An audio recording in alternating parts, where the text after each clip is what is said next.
അസ്സാം വലൈക്കും വറഹമത്തുള്ള.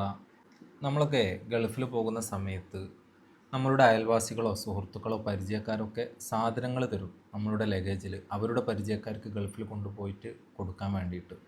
ഇതൊക്കെ നമ്മളൊരു സ്നേഹത്തിൻ്റെയും വിശ്വാസത്തിൻ്റെയും ഒക്കെ പുറത്ത് നമ്മൾ ഏറ്റെടുക്കുന്ന കാര്യമാണ്. ഇപ്പോൾ കണ്ണൂരിൽ നിന്ന് വരുന്നൊരു വാർത്ത, ഗൾഫിലേക്ക് പോകുന്ന സുഹൃത്തിന് അച്ചാർ എന്ന് പറഞ്ഞൊരു കുപ്പി കൊടുത്തു മൂന്നാളുകൾ, അയൽവാസികളായ മൂന്ന് ചെറുപ്പക്കാർ.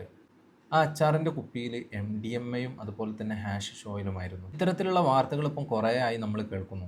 ഈ ഗൾഫിലേക്ക് പോകുന്ന ചെറുപ്പക്കാരൻ്റെ ഭാര്യയുടെ പിതാവിന് സംശയം തോന്നിയ സമയത്ത്, അതായത് അച്ചാറിൻ്റെ കുപ്പി കൊടുത്തപ്പോൾ അതിൽ സീലൊന്നും കാണുന്നില്ല. അച്ചാറിൻ്റെ കുപ്പി വാങ്ങിയെന്ന് പറയുമ്പോൾ അതിൻ്റെ പുറത്ത് സീലൊന്നും കാണില്ല. അപ്പോൾ സംശയം തോന്നി ആ പിതാവ് സീലുള്ളൊരു കുപ്പിയിലേക്ക് ഈ അച്ചാർ മാറ്റുന്ന സമയത്ത് അതിൽ പൊതി കണ്ട് അത് തുറന്ന് പോലീസിനൊക്കെ വിളിച്ച് ചെക്ക് ചെയ്ത് നോക്കിയ സമയത്ത് അത് MDMA ആണ്.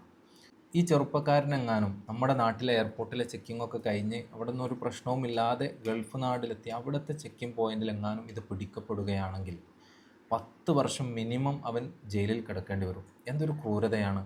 എങ്ങനെയാണ് നമ്മൾ ഇനി മറ്റൊരാളൊക്കെ വിശ്വസിച്ച് ഇങ്ങനെയുള്ള സാധനങ്ങളൊക്കെ നമ്മളുടെ ലഗേജിൽ കൊണ്ടുപോവുക?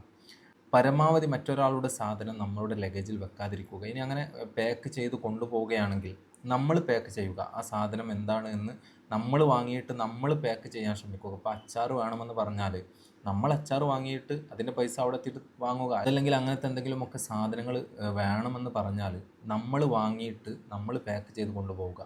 ഇതിപ്പം ഒരുപാടായി ഇങ്ങനെയുള്ള വാർത്തകൾ കേൾക്കുന്നു. പാവപ്പെട്ട ചെറുപ്പക്കാരാണ് ഇതിൽ കുടുങ്ങുക.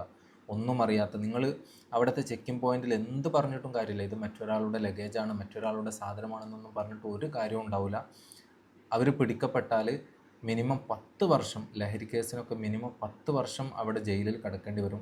ക്രൂരമായ ഒരു അനുഭവമായിരിക്കും അത്. അപ്പോൾ പരമാവധി ഈ കാര്യം നമ്മൾ ഗൾഫിലേക്കൊക്കെ പോകുന്ന നമ്മളെ മക്കളുണ്ടെങ്കിൽ, നമ്മുടെ ഭർത്താവുണ്ടെങ്കിൽ മറ്റൊരാൾ തരുന്ന സാധനം നമ്മൾ പരമാവധി ശ്രദ്ധിച്ച് സൂക്ഷിച്ച് കൊണ്ടുപോകാൻ ശ്രമിക്കുക.